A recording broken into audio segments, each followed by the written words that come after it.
মুজাফৰনগৰৰ সাম্প্ৰদায়িক সংঘৰ্ষৰ দোষীসকলক গ্ৰেপ্তাৰৰ দাবীত সমগ্ৰ ভাৰততে CPI-ML দলে প্ৰতিবাদী সমদল উলিয়ায়।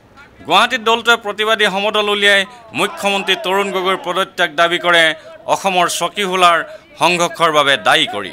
কাৰ্বি আংলঙৰ পৰা বড়োভূমিলৈকে আইন শৃংখলা ৰক্ষাত ব্যৰ্থ হৈছে বুলি কংগ্ৰেছ চৰকাৰক সমালোচনা কৰি CPI-MLৰ পলিট ব্যুৰৰ সদস্য ৰুবুল শৰ্মাই কয়, CPI-MLে গোটেই দেশজুৰি মুজাফৰনগৰৰ যি হত্যাকাণ্ড বিশেষকৈ সংঘৰ্ষ যি সাম্প্ৰদায়িক সংঘৰ্ষ এই সাম্প্ৰদায়িক সংঘৰ্ষৰ বিৰুদ্ধে প্ৰতিবাদ কৰিছোঁ।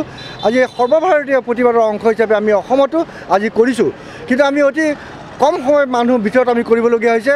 আজি আমি যিখিনি ইয়াত উপস্থিত আছোঁ, কিন্তু আমি সামগ্ৰিকভাৱে গোটেই ভাৰতৰ সংগ্ৰামৰ আমি এটা অংশ হিচাপে আমি কৰিছোঁ।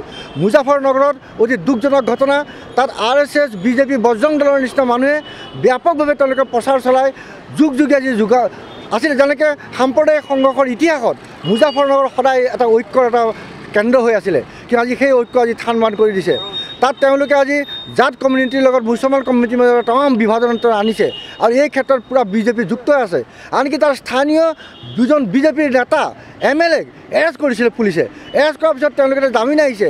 সেই এৰেষ্ট কৰা MLA সকলক দিল্লীত আমাৰ ভাবি প্ৰধানমন্ত্ৰী বুলি কৈ আছে মোদীয়ে, সেই মোদীয়ে তেওঁলোকে তাক সম্বৰ্ধনা জনাইছে। তাতকৈ আৰু দুখজনক ঘটনা কি হ'ব পাৰে?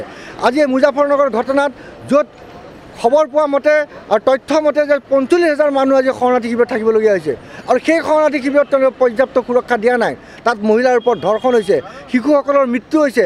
এই ঠাণ্ডাত তেওঁলোকে এখন কম্বল পোৱা নাই, আৰু তেওঁলোকে এনেকুৱা এটা চক্ৰান্ত কৰিছে। তাৰ বিৰুদ্ধে আজি আমি গোটেই ভাৰতবৰ্ষত যদি আমি এটা ধন সংগ্ৰহ কৰিছোঁ, যি ধন সংগ্ৰহ আমি অহা 15 তাৰিখে আমি মুজাফৰনগৰৰ তাত গৈ পেলাই আমি জমা দিম। আমি দেখিছোঁ যে আজি অসমতো এটা সাম্প্ৰদায়িক বিষবাস্প বিয়পাৰ এটা অতি চক্ৰান্ত কুটিল চক্ৰান্ত চলিছে। কাৰ্বি আংলঙত আমি দেখিছোঁ আজি নতুন বছৰৰ দিনাখন কাৰ্বি আংলঙত কাৰ্বি মানুহ আজি শৰণাৰ্থী শিবিৰত থাকিবলগীয়া হৈছে। তাত কাৰ্বিৰ ৰেংমাৰ মাজত এখন কাজিয়া লগাই দিছে। এই সকলো আমাৰ অসমৰ ভূমিপুত্ৰ আছিল, তেওঁলোক খিলঞ্জীয়া মানুহ। সেই খিলঞ্জীয়া মানুহবিলাক আজি তেওঁলোকে উচ্ছেদ কৰিবলগীয়া হৈছে, তাত থাকিবলগীয়া হৈছে। অতি দুখজনক ঘটনা। আৰু কাৰ্বি আংলঙত কংগ্ৰেছে শাসন কৰি আছে, দিল্লীতো কংগ্ৰেছে শাসন কৰি আছে, ডিফুটো কৰি আছে, আৰু আমাৰ দিছপুৰতো কংগ্ৰেছে শাসন কৰি আছে। কিন্তু তেওঁলোকে আজি শান্তিৰ অসম কৰিব পৰা নাই, অশান্তি এটা জন্ম দি দিছে। চাৰিওফালে সাধাৰণ শিশুক আজি গুলীয়াই মাৰিছে, ছাত্ৰ শুই থাকোঁতে বিছনাত গৈ পেলাই গুলীয়াই মাৰিছে। সিদিনাখন এজন কাজিৰঙাৰ ওচৰত সাধাৰণ এজন ল'ৰা এটা বেঙা ল'ৰা এটাক চুৰ বুলি তেওঁলোকে মাৰিব বিচাৰিছে।